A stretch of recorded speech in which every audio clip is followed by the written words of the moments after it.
And we are live with Jeff and maybe Morgan too. I don't know. And today we will be discussing which episode, Jeff? Homicide, Life on the Street, episode 9, Smoke Gets in Your Eyes. The real episode 9. Right. So, let's look at what happens in this episode. Originally aired March 24th, 1993. Howard quit smoking, and her partner Felton fears her edginess will endanger his safety. Bayless also tries to quit smoking, but tries to live vicariously through his smoking partner Pimbleton. Howard and Bayless petition G to set up a non-smoking section for the squad room, but an amused G refuses because most of the detectives smoke. Howard, Felton, Bayless, and Pimbleton find they share a common suspect in a Union Square murder and plan a joint stakeout. Howard and Bayless decide to ride together so Pimbleton and Felton can smoke in the car. Although outwardly critical and skeptical, Pimbleton and Felton are actually impressed with their partner's willpower and discuss the merits of quitting smoking. Howard and Bayless, meanwhile, talk about nothing but smoking, prompting Bayless to walk to Pimbleton's car window and ask for a cigarette. As a result, the four detectives almost miss the suspect and have to engage him in a foot chase to arrest him. Meanwhile, an intrusive public works inspector tests the air quality at the squad room, but insists to an inquisitive G that everything is fine. The next day, however, G goes upstairs and finds a team wearing protective respirator suits removing hazardous asbestos from the wall. G angrily confronts Captain Barfather and Colonel Granger for not informing the detectives about the work and demands it be stopped until precautionary medical checks can be conducted. Barnfather and Granger insist the removal work is safe, but give in when G threatens to go to the media. Meanwhile, Lewis brags repeatedly to Cressetti about his new Ford FE V8 engine and the car he plans to build. Cressetti acts disinterested, but the next day presents Lewis with a rearview mirror as a gift. Munch and Bolander investigate the death of a 14-year-old boy found dead in a hospital waiting room. The victim, Percy Howell, appeared to suffer sustained blows to the head from a blunt object, but waited days before seeking treatment. Although initially suspicious of the boy's cold and uncaring father, the detectives eventually question another teen who spent time with Howell right before he died. After convincing the gullible teen that the copy machine was actually an electrolyte neutron magnetic scanner that could detect lies, they learn Howell was killed by Colin Dietz, the teenage leader of a gang called the Zeps, with a baseball bat. Munch and Bolander arrest Dietz, who said he loved Howell like a brother. Bolander is deeply disturbed by Dietz's cold casualness in discussing the murder. Later, Bolander talks to a bartender about his divorce, and the episode ends with Bolander drinking alone at the bar, quietly singing an Elvis Presley song. Smoke Gets in Your Eyes was written by James Yoshimura and Tom Fontana, and directed by Wayne Ewing, who doubled as director of photography. The title of the episode refers both to Bayless and Howard seeking to quit smoking and to the hazardous asbestos being removed from the squad room. The episode includes a cameo appearance by film director John Waters, who plays the bartender. Waters, a Baltimore native, who develops and sets most of his films in the city, would make another guest appearance later on. I won't say which episode, just to not spoil it. Smoke Gets in Your Eyes was originally supposed to be the Homicide Life on the Street first season finale, but the episode Night of the Dead Living was moved to the end of the season. During one scene in Smoke Gets in Your Eyes, Munch and Bolander force a suspect to take an electrolyte neutron magnetic scan test, which involves placing his hand on a copy machine and photocopying his hand as they ask him questions. The detectives pretended the test was radioactive and dangerous to make the suspect nervous. This scene was based on a real-life trick used by the Baltimore Police Department detectives. The real-life instance was featured in Homicide: A Year on the Killing Streets, the 1991 David Simon nonfiction book, which was adapted into the series. The hoax was also used in More with Less, the 5th season premiere episode of David Simon's later police drama series, The Wire. And this last paragraph basically just said the ratings continued to not be very good, although it went up slightly from the last episode. So once again, they were still in danger of being canceled. So, Ben, what did you think of this episode? Well, just before I say that, I'll just say for the NTs out there and other people who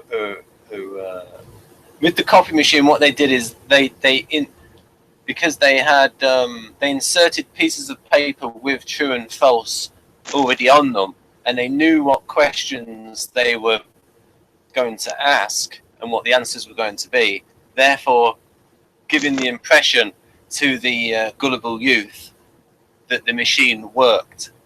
Yeah. But yeah, well, I like this episode because there was a lot of humour in it. It wasn't too dark. I've written down some lines I liked. Even just little things right at the beginning, like the woman saying, "I got up early to check on my perennials," about her flowers or gardening and things. And then Felton, when he finds out, I think it's in that first scene. "Oh my God, you quit smoking? You committed this madness without consulting me first? Are you nuts?" And then Munch with what do you get when you listen to country? What do you get when you listen to a country and western song backwards?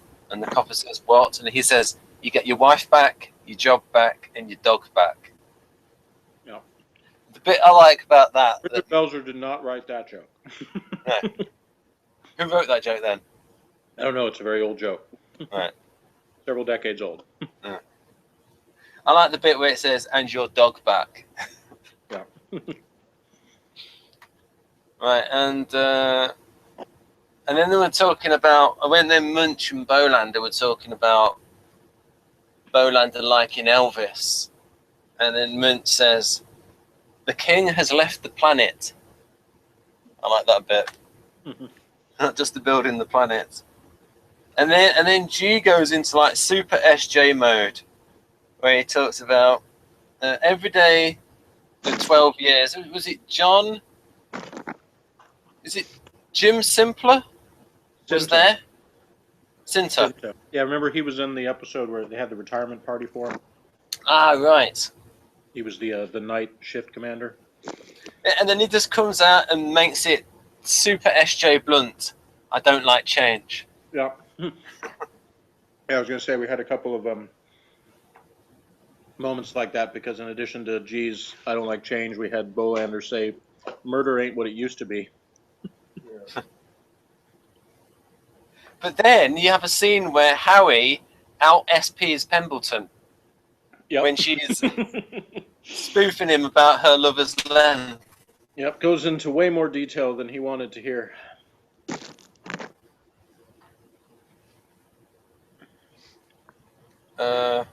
I like this scene with the detail of Munch going on about the hemp in Japont.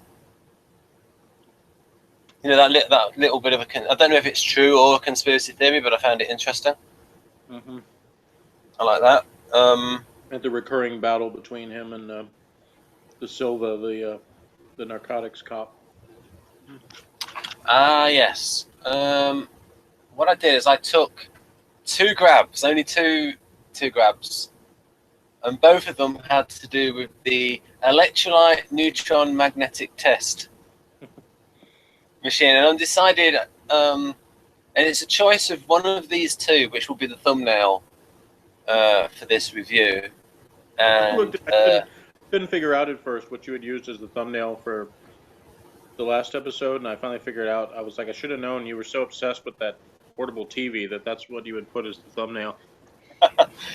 So it's either going to be this with the hand or this, but I think I'll go with the hand on the coffee machine. Yeah, it's a better picture. Yeah. So yeah, folks, you can do this Funny, yourself. Smoke gets in your eyes. That your picture would not be anything to do with that. Pardon, what was that? It's always what he focuses on, the NT stuff. Right. Yeah.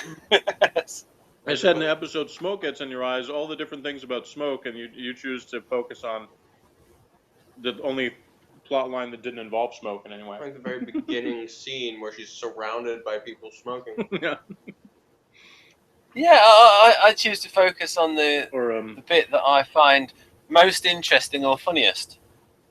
Or Pemberton and Baelish trying to smoke the cigarette secondhand. Mm-hmm. Yeah, but some things don't show up well on I've just been pinged. I don't know if you heard that. Did you hear me get pinged?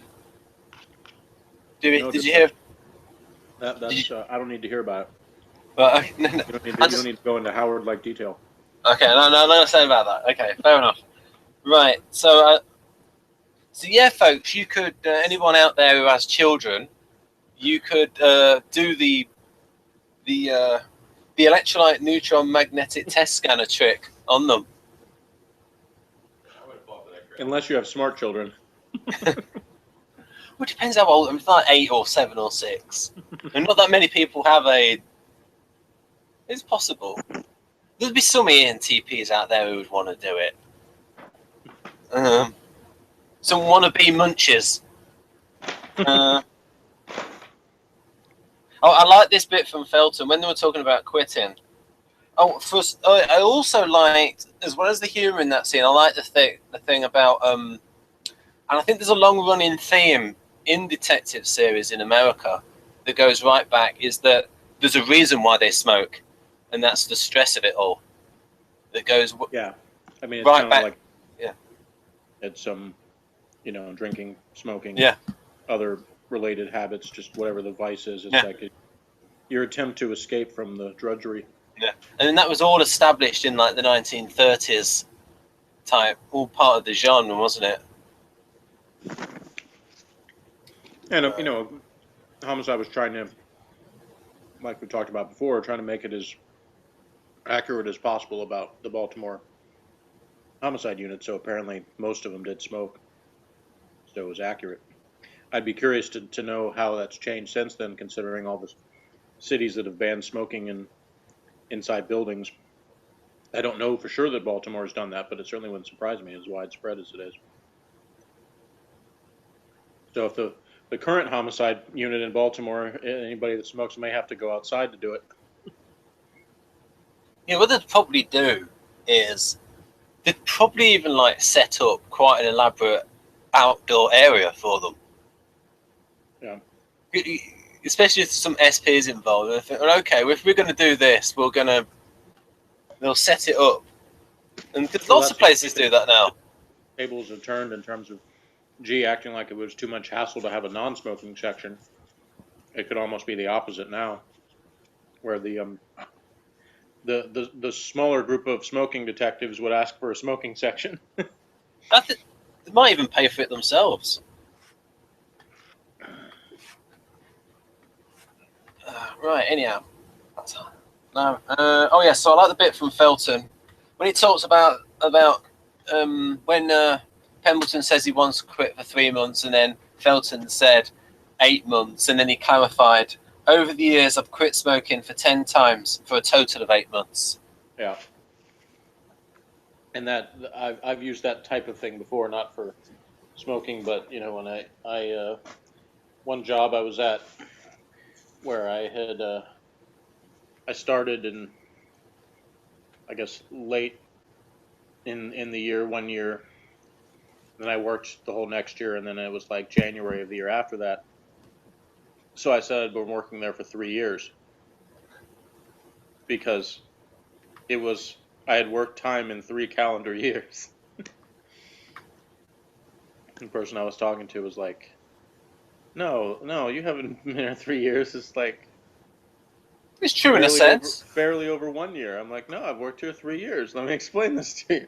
Yeah, I mean that works in a way.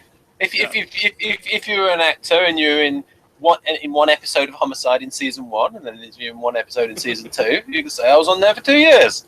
Yeah.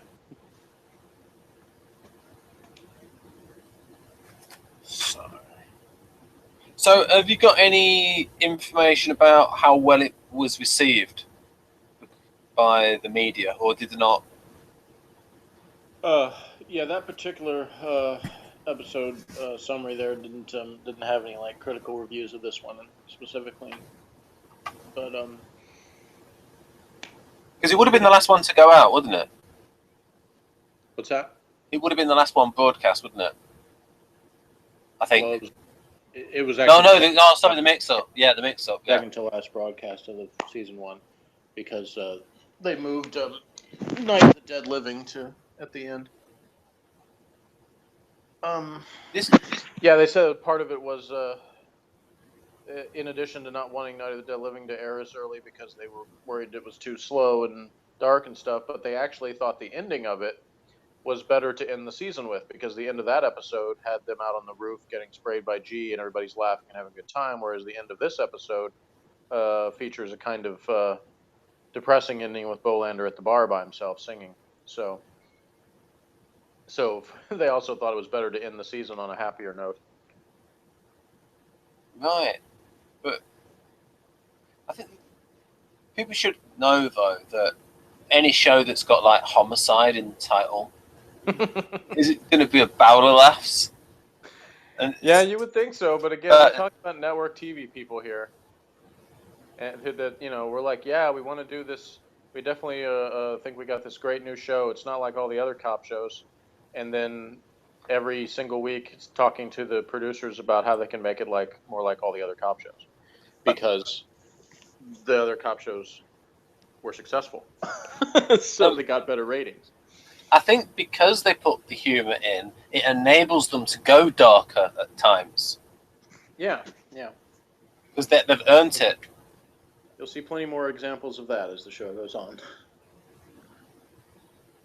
Because I mean, say it didn't have the humor in it, would you have still watched it? I mean, I don't know. I can't really say. I can't not hypothesize about how I would have felt about it, because it has what it has. So. But do you think you would have enjoyed it less though? Probably, because I mean, I do like humor, and I like realistic characters, and in real life, it's unlikely that you could have a whole squad room of people in that job and everybody would be totally serious all the time, because they wouldn't be able to stand it.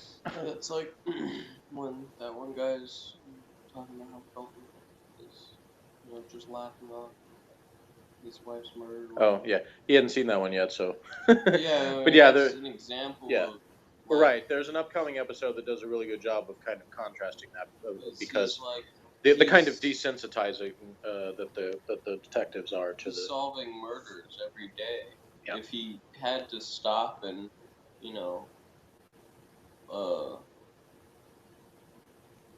weep for every single one of them and care about all of them personally, then he wouldn't be able to do his job.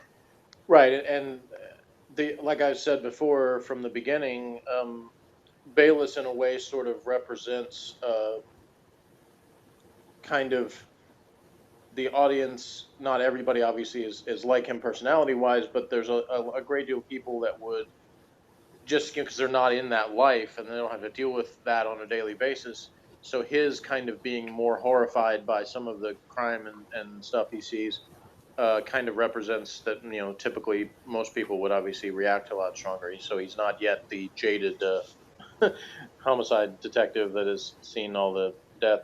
The thing is, and also kind of, on the other side shows somebody like Bolander who is used to it, but even he is like, they're coming up with, new ways to have murders that he's not happy about. He's like, they need to murder each other the old-fashioned way.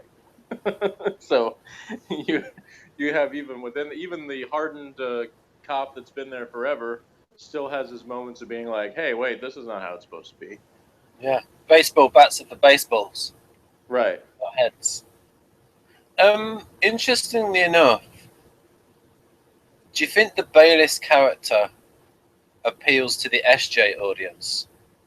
Yeah. And the women that think he's hot. But yeah.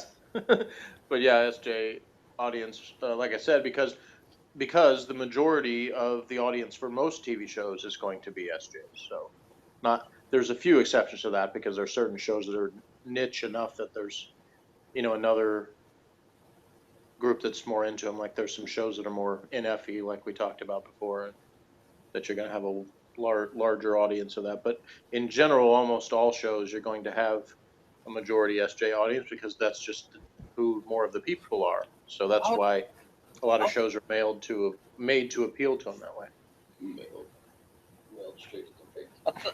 I'd like to see that for science fiction, actually, but like when they actually do a test on what are the temperament proportions for Doctor Who and Yeah, Star well, Trek? And we were talking about that last night, obviously, when we weren't on, recording, that because you were asking me about SN divides when it came to like Doctor Who and stuff like that, and I would be curious too. I don't know because all I can do is guess. We can guess about what things might, but there's no poll that I know of that that shows that in terms of a correlation. If we just like change our terminology and say abstract concrete, Yeah. then you can start saying, well, if someone's more in general, would a more concrete person prefer concrete programming, but if we were to use functions, there are some SJs who like to, like you said, sometimes SJs like to watch artisans on TV because they're so different from them. There might be a case with some Guardians like to watch something a little bit wacky, and there's a function for that. That's why I never say across the board. Yeah. That I think like I said, with artisans, what Guardians like to watch artisans acting up so they can act kind of superior. And I know it sounds like kind of like I'm bashing them, but I'm really not. I'm just saying they kind of have that, oh, let's watch the naughty people do their things, and then we can, be like, there they go again, being crazy or dirty or whatever they're, because it's like they're sort of living vicariously through characters that do things that they wouldn't actually do. Seriously, that is massive in soaps. Yeah. Enormous. And in soaps, it's almost always sort of. It's not that cut and dry, but it's pretty close to like the Guardian characters on the soaps are usually the good ones that are not getting in trouble, but bad stuff happening to them. They're the ones that always have all the tragedy happen to them, while the artisan characters are causing all the trouble. Or they're the parents of the sibling of the artisan. But they're presented as the tragic figures, usually the ones that everything else happens to. They have to deal with all of it and be the strong ones that manage to, survive and deal with it, and don't just, well, in some cases they just go crazy, like like Vicky from One Life to Live going into splitting into different personalities and things. So you have those kind of things, but again, it's part of the tragic figure part of it. Do you think the cast gets jealous? Why can't I have a split personality? What does she have? Because they love doing that. And that's why because it's such a fun thing to write and act, that's why that kind of thing gets repeated, and you have multiple characters that get the same. Like Vicky's one of her daughters had the same thing, so she got to play multiple personalities too. Right, so yeah, all of these things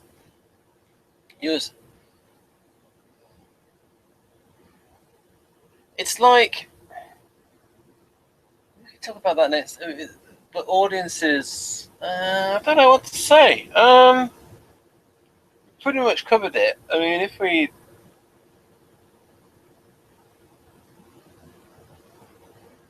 If we talk anymore, we'll be talking in general about, like, say, audiences and stuff. So there wasn't any more about this episode that you wanted to comment on? Well, I did make notes. I think I've gone through most. I think I've gone through. Oh yeah, that's one thing. I'm interested in what you think of Pembleton's voice compared to, say, Lewis's voice. Well, they both have cool voices, but they're different. Obviously, they're from different places. Pembleton's a New Yorker, so he's kind of from a not necessarily upper class, but maybe a little bit more middle class background. Whereas Lewis is more like working class or whatever. To me, Pembleton sounds like he's been an actor in New York in Broadway theatre for a long time, because it sounds a little bit theatrical, his voice.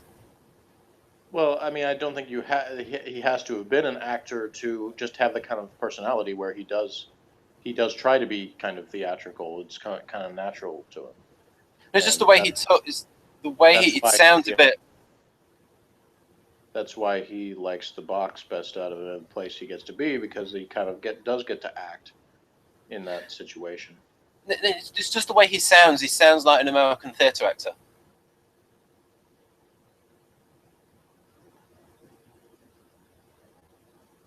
Whereas Lewis sounds a bit more, what do they call it, Ebonics?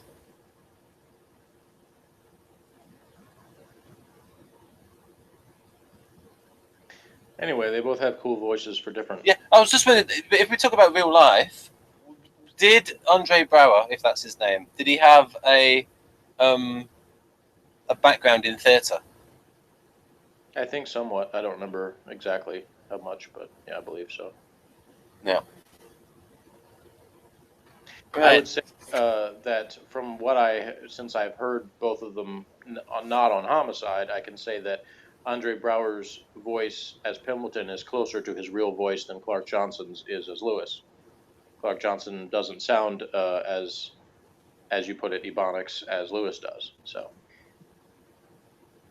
I mean, I wish all New Yorkers did sound like Pemberton.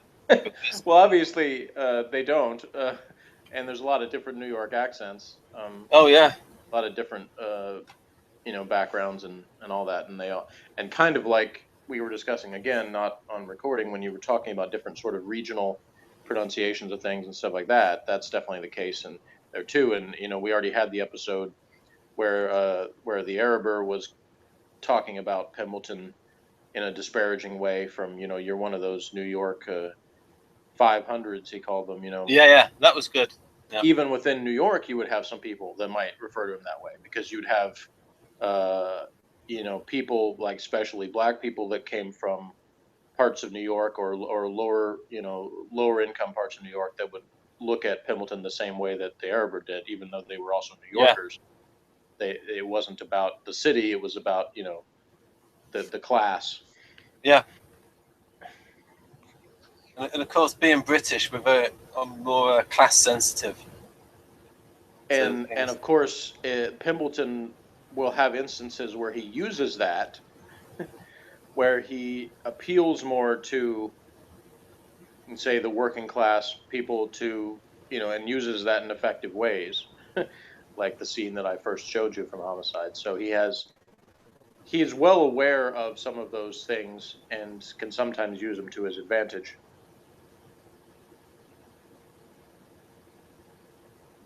Oh yeah, I mean,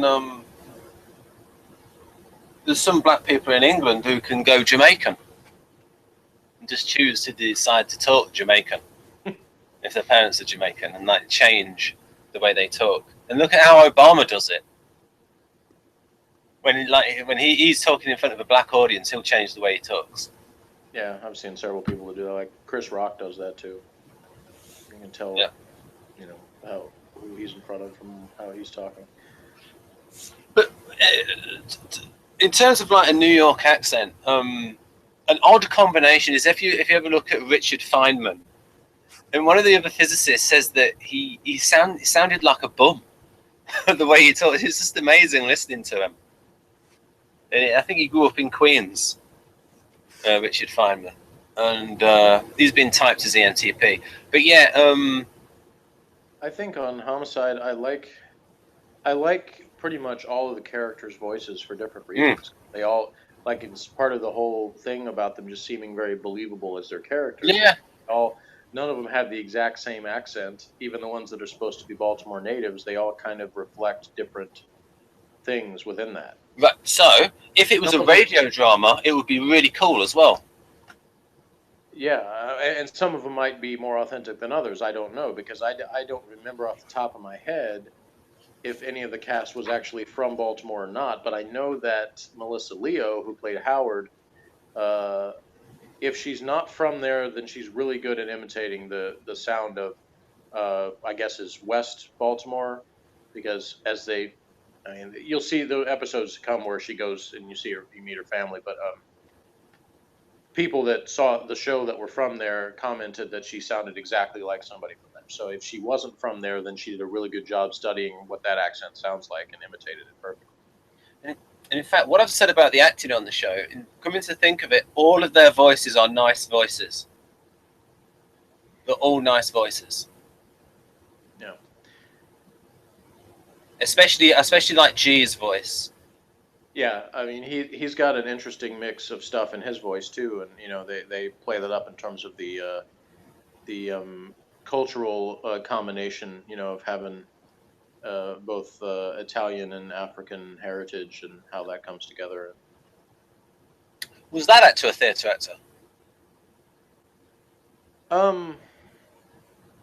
I think I mean it's not uncommon for television actors to have some theater background, so it wouldn't surprise me. I don't remember all about his biography. It's been a while since when I was watching the DVD, I read all like the bio information that's on each season has like the who's who thing that has stuff, and I read all that, but I didn't memorize it or anything, so I've forgotten some of what was in that, but You see, the reason I bring this up is that folks who are watching this is that that at the time in England, in the United States, some of the old ones, they were taught at theatre school how to talk in certain ways, and sometimes I feel that I can pick that up. Oh, he's got a trained voice.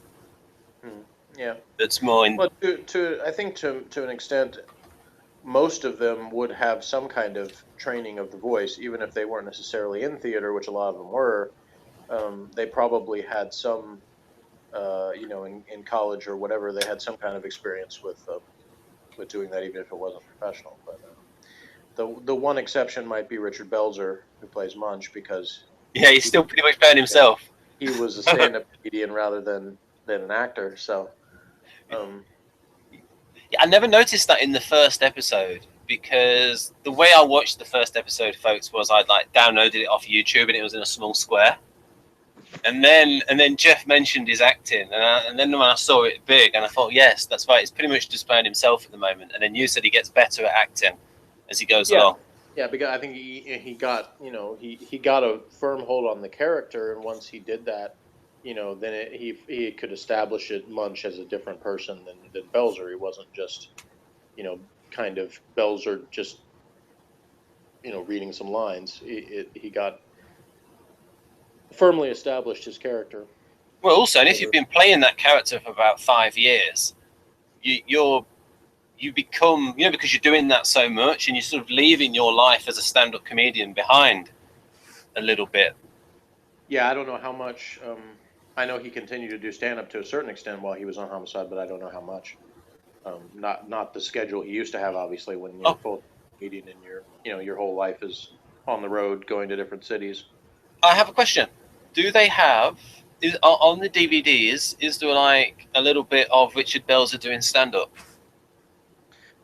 I don't think so. I don't recall that being on any of the DVD things. If it is, I don't remember that being on there. I think there might have been a very small clip of him on the Howard Stern show in one of the documentary things, because that they were talking about how Barry Levinson heard him on the Stern show, and that was how he decided to ask him to audition for Munch. Right. Do you think there'll be some? Do you think there'll be some of his stand-up on YouTube? Oh yeah, sure.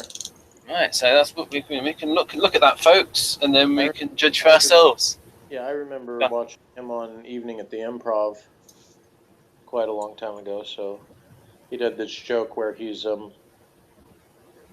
saying, a lot of people are scared to make jokes about God, but I believe God has a sense of humor, and he clutches his chest and falls down. Oh, that's a bit. Well, from our point of view, that's a bit straight. But then again, it might have been done a while ago. What? That's a bit obvious.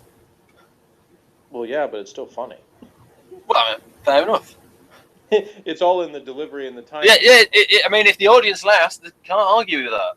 Yeah, it's the commitment to the joke. It's one thing if he would just clutch his chest, but the fact that he just drops to the ground on stage, he's willing to to sell out for the joke.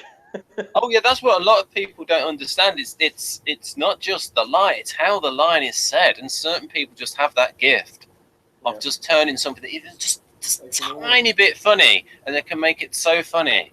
There has to be that. It has to be in the writing, though. Yeah, well, that's, Morgan just brought up one of my favorite stand-up comedians, if not my favorite, Norm Macdonald, is somebody that if you read his jokes on paper, Yeah.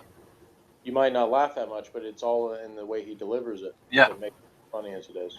Is it? that one dude, man, he pulls out like the oldest freaking jokes, and they're all hilarious just because of the way he delivers them. Yeah, I mean, example of like a Norm joke is something like, this lady came to the door, collect and said, "I'm collecting money for cancer."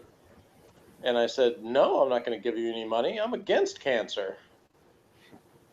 And it was just the way that he said it was just like his face was just like incredulous. Like, how could you be collecting money for cancer? I'm against cancer. That's terrible. Yeah, but it does sort of point out that yes, people should actually, and the NTs would say that's right. People really should go up to the door and say, "I'm collecting money against cancer." And then when he was on Politically Correct or Politically Incorrect with Bill Maher, somehow the subject of pornography came up, and he said, "Have you seen this gay porn? I mean, it's terrible. It's just a bunch of guys having sex with each other. I mean, who wants to see that?" Wow. Stuff like that. Yeah. Oh no. Well, before we get onto the subject of Bill Maher being funny but not a very nice person, anything else to say, Jeff? That's true of a lot of comedians, but yes, because a lot of them eating TPs. But yeah, not a whole lot of. I enjoyed the episode quite a bit. I'd probably say somewhere around an 8 out of 10 from me. I didn't. Oh yeah, I definitely give high marks to. I think I liked every single scene, so I would give this. Cold hard reality. I think I'll give it a 9. I liked every single scene. I even liked the fact that G was standing up to Bonfather. For once. Ooh, that might be the first one you've rated higher than me. I don't know. I don't remember. I think you might not have given every episode a rating, but no. It also depends on the mood I'm in at the time. But I liked every scene. It not only funny, there were nice character moments in there, and that's pretty much what I'm watching it for at the moment. I'm watching it for the character moments and the dialogue, because I'm not that interested in the logic of plots and stuff. At the moment. I'm watching it as a feeler. Well, the next episode is called "See No Evil," and that one definitely has. Again, I won't spoil it, but I'll say, as watching it as a feeler, there's definitely some moral dilemma issues brought up, and so it's, even with all this great stuff we've had so far, that episode might have been the first one that truly made me feel uncomfortable while I was watching it. So there's a little teaser for next time, folks, for the episode. But you get a really good scene in this next one between Lewis and Felton that kind of establishes some differences between those two. So yeah, that'll be next time. So there's your teaser for that. Oh, I think I know what it might be, if it's grown out of something we've already seen, something we've already been told. Well, we'll find out. Right, we'll find out, but I will speculate off air. And it's bye from me. Bye-bye.